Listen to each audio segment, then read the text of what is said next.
이번엔 국회의 갑질에 몸살을 앓는 대리기사들 관련 소식입니다. 저희가 김현 의원 그리고 세월호 유가족에게 폭행을 당했었던 대리기사 이모 씨 오늘 전화로 인터뷰를 했는데요. 잠시 후에 자세히 전해드리겠고요. 먼저 유기준 해양수산부 장관 내정자 그 보좌관 때문에 구설에 오르고 있는 그 얘기부터 먼저 좀 짚어보겠습니다. 윤정혜 기자. 네. 며칠 전이었죠? 사건이 벌어진 게. 네, 맞습니다. 그 내용 먼저 들어보고 김현 의원 얘기로 넘어가야겠네요. 네, 유기준 후보자의 보좌관 42살 공모 씨가요. 어제 새벽 만취 상태에서 대리기사를 폭행하고 또 목을 졸랐다가 현장에서 체포가 됐습니다. 어떤 사연인고 하니 이 대리기사가 집에 다 왔다고 이제 집에 더 도착했습니다. 몇 동이십니까? 라고 물어봤습니다. 그랬더니 거기다 대고 이제 공 씨가 알아서 모셔야지 라고 소리를 지르면서 이 집까지 안내를 하지 않았다라고 하면서 뺨을 때리고 폭행을 했습니다. 알아서 모셔야지. 네, 이 대리기사 나이가 59살로 공 보좌관보다 무려 17살이나 더 많은 분이었는데도 불구하고요. 이렇게 멱살까지 잡고 또 화단으로 밀치기까지 했다고 하는데요. 이 지구대에 연행된 다음에도 이런 행태가 이어집니다.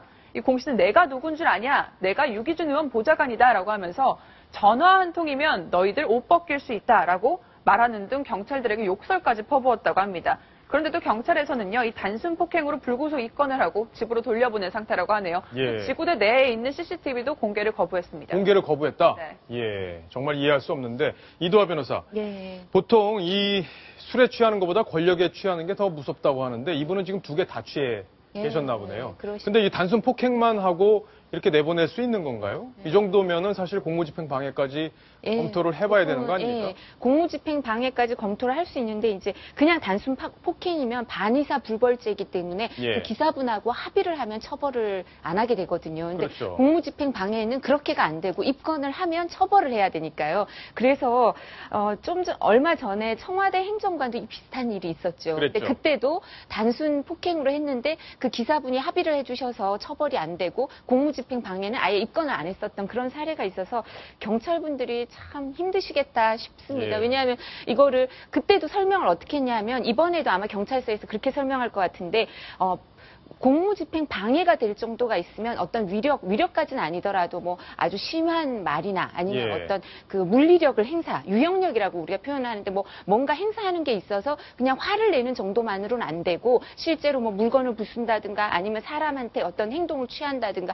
경찰관한테 이런 경우에 공무집행 방해가 되는데 이런 그 행정관이나 이런 사람들은 경찰서에 와서는 그 정도까지 공무집행 방해가 될 정도까지 행동을 하지 않았기 때문에 그랬다라고 하는데요. 그거는 좀 봐주려고 하는 게 아닌가 이렇게 오해받을 여지가 있는 것 같습니다. 이 경찰 조직이 권력에 약하다 이런 지적들이 사실 많이 그동안 나왔었습니다. 권력자들에 대해서 더 엄하게 경찰이 잣대를 갖다 대면 이 권력자들도 경찰을 조직을 더 어렵게 생각하지 않을까 싶은 생각이 드는데 자주간 이 국회의원들의 계속되는 대리기사에 대한 갑질 정말 언제까지 계속될지 저희도 계속 관심을 갖고 지켜보도록 하겠습니다. 윤정혜 기자, 이제 김현 의원 사건, 과거 사건으로 다시 한번 돌아가 볼 텐데 이번에도 어쨌든 국회의원이 연루됐고 피해자는 대리기사였습니다. 지금 사건이 처리가 안 되고 있는데 그 상황을 저희가 그래픽으로 준비했는데 설명을 좀 해주시죠. 네, 사건 발생한 게 지난해 9월인데 아직까지도 검찰에서는 기소조차 하지 않고 있죠. 일지를 좀 살펴보겠습니다. 먼저 이 대리기사 폭행 사건이 있었던 게 지난해 9월 17일입니다. 이 사건이 발생을 했고 같은 달에 대리기사가 이제 고소를 하게 이릅니다. 9월 29일이죠. 그리고 한 달 동안 경찰 수사가 진행이 됐습니다. 이 경찰 수사 끝에 10월에 이제 검찰로 사건을 송치를 하게 됐죠. 그러니까 10월에 사건을 넘겨받은 검찰이 현재 5개월이 넘도록 지금 기소를 하고 있지 않은 상황인데요. 이 형사소송법에 따르면요. 검사가 이제 고소고발 사건을 수리하고 나서 3개월 이내, 그러니까 1월 28일까지는 수사를 완료하고 또 기소를 할 건지 말 건지를 좀 여부를 결정해야 한다고 되어 있거든요. 그런데 이게 강제성이 없습니다. 강제성이 없고 그냥 업무상 지침 수준이기 때문에 사실상 이렇게 검사들의 캐비넷 안에서 묵혀두는 사건들 굉장히 많은 게 현실이라고 합니다. 근데 사실 이 정도면은 검찰의 운지가 벌써 한참 됐기 때문에 소환조사 정도는 한번 이루어졌어야 되는 건데 김현 의원 아직 소환조사 안 됐죠? 그렇죠. 지금 검찰로 온 지 5개월째인데도 아직도 한 번도 소환조사 받지 않았습니다. 이 김현 의원 측에서도 밝히기를 아직까지도 사건 관련해서 검찰에서는 소환해라 이런 식의 통보가 온 게 없다라고 지금 밝혔는데요. 언제까지 도대체 이렇게 지체할 것인지 굉장히 궁금해하는 국민분들도 참 많습니다. 예, 저희가 시청자분들께서 사실 이걸 계속 지적을 해오시는 분들이 많습니다. 도대체 왜 김현 의원 처벌 안 하고 가해자들 처벌 안 하는지 묻는데 시청자 질문이 왔는데 같이 한번 보고 넘어가겠습니다. 이두호 변호사님께 왔네요. 검찰에서 김현 의원 관련 수사를 하지 않고 있는 상황인데 왜 이렇게 국회의원 눈치 보기를 하는 겁니까? 이제 왜 궁금한 것 같아요, 이분은 시청자분들은. 왜? 국회의원을 과거에 하셨기 때문에 법사위에서도 일을 하셨었잖아요. 그러면 검찰이 눈치를 볼 수밖에 없는 그런 상황이 됩니까? 어떻습니까? 예, 아무래도 법원보다는 검찰이 행정부기 때문에요. 그 국회의원 입법부의 견제나 비판을 받기가 더 훨씬 취약하고 이렇기 때문에 사법부보다는 검찰에서 국회의원의 여러 가지 심기라든가 이런 편의를 봐주는 거에 대해서 좀 더 우호적으로 나오게 됩니다. 검찰이랑 경찰의 특수성 때문에 그런데요. 그러면 지금 현재 이 상황, 수사 상황 조금 전에 그래픽으로 쭉 보셨는데 이 상황에서 검찰은 분명히 봐주기를 하고 있는 겁니까? 아닙니까? 근데 그렇게 볼 여지가 큰 것 같습니다. 왜냐하면 아직까지 소환을 한 번도 안 하고 있다는 것도 너무 이상하고요. 그리고 제가 알기로는 이와 관련해서 법사위에서 질의가 있었던 걸로 알고 있습니다. 법사위 회의를 할 때 여당 국회의원들이 왜 이게 진행이 안 되고 있냐, 검찰에서 왜 이러는 거냐라고 했을 때 아까 지금 그 윤 기자님이 설명을 해주신 것처럼 1월 28일 정도가 이게 그 훈시 규정으로 돼 있긴 하지만 그 처리 시한이기 때문에 그 즈음에서는 1월쯤에는 결정을 내리겠다라고 법무부 장관이나 그 관련자들이 비슷한 얘기를 한 걸로 알고 있고요. 예, 맞습니다. 그렇기 때문에 그러고 나서 왜냐하면 1월 28일이 지나면 어떤 문제가 있냐면요. 검찰은 인사이동이 얼마 전에 있었던 거 아시지 않습니까? 1000명 이상의 인사이동이 있기 때문에 이 담당 검사나 담당 부장도 바뀌었을 가능성이 아주 큽니다. 그러면 새로운 사람이 오면 또 사건을 처음부터 봐야 된다고 또 늦춰질 가능성이 있거든요. 그러면 언제까지 이게 늦춰질지 알 수가 없기 때문에 이 부분에 있어서는 여러 가지 오해가 있으니까 권력에 대해서 더욱 냉정한 태도를 보이는 게 바람직하지 않은가. 미국에서는 그 불법 시위 현장에서 그 뭐 구선 의원 이런 사람도 찰스 랭글러 의원 이런 사람도 뭐 연세가 아주 많은데 수갑을 채웠죠. 근데 시위 관련해서도 그렇게 하는데 우리도 경찰과 검찰이 거듭나려면 권력에게 오히려 엄정한 태도를 보여야 할 것 같습니다. 자, 이 상황에서 가장 답답한 사람이 바로 지난해 9월에 폭행을 당했던 대리기사 이 모 씨일 겁니다. 요즘에 심경이 어떤지, 검찰이 이렇게 수사를 안 하고 있는 이 상황에 대해서 본인이 어떤 생각을 갖고 있는지 제가 직접 전화로 인터뷰를 해봤습니다. 경찰에서는 기소 의견 송치를 했는데 검찰에서 들고 계속 이걸 처리를 안 하고 있는 상황인데. 검찰에 제가 1월 달에 2번을 나가서 또 조사를 하고 왔어요. 그때도 뭐 1월 말까지는 뭐 기소 의견을 낼 거라고 하시더라고요. 그래서 그런 줄 알고 기다렸는데 또 1월 말이 돼도 넘어가고도 소식이 없고, 그래서 또 설 명절 전에는 할까 할 때 또 넘어가고, 그리고 뭐 어떻게 됐다 저는 됐다 뭐 얘기도 없고. 김현 의원에 대한 기소인가요? 아니면 다른 폭행 그 가해자들에 대한 얘기인가요?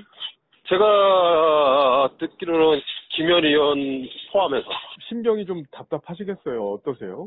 아니, 답답하죠. 솔직히 얘기하면 좀 화도 나네요. 저 힘없는 서민들은 그냥 이렇게 그냥 묻혀가도 되는 건가 싶은 게 좀. 그러게요. 좀 그러네.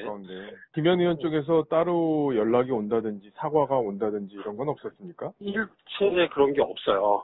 김현 의원 측에서도 그렇고 세월호 유족 측의 가해자들도 그렇고. 뭐 정치인이라고 해서 좀 눈치를 본다든지 그런 인상을 받지는 않으셨습니까 혹시? 그런 인상 받았죠. 또 조사한 내용이 다를 게 없거든요. 경찰에서 제가 진술을 수없이 한 거고, 근데 검찰에서 뭐가 부족해서 더 저를 불러서 또 보강 수사를 하고 하는지, 그게 정치인이기 때문에 눈치 보느라고 시간 끌고 언론이나 세간의 이런 이목에서 좀 멀어지면 조용히 그냥 끝내려고 그러는 것 같은 느낌도 들고, 검찰에서 조사받은 내용도 또 가서 누구한테 검토받고 오는 것 같기도 하고. 자, 좀 길게 인터뷰 내용을 들어보셨는데 조수진 차장 보기에는 어떻습니까? 지금 검찰에서 지금 피해자는 일단 2번 소환 조사를 1월 달에 했다는 거예요. 근데 가해자들은 아직 조사를 지금 안 하고 있는 그런 상황인데 이게 상식과 맞는 겁니까? 어떻습니까? 있을 수가 없는 일이죠.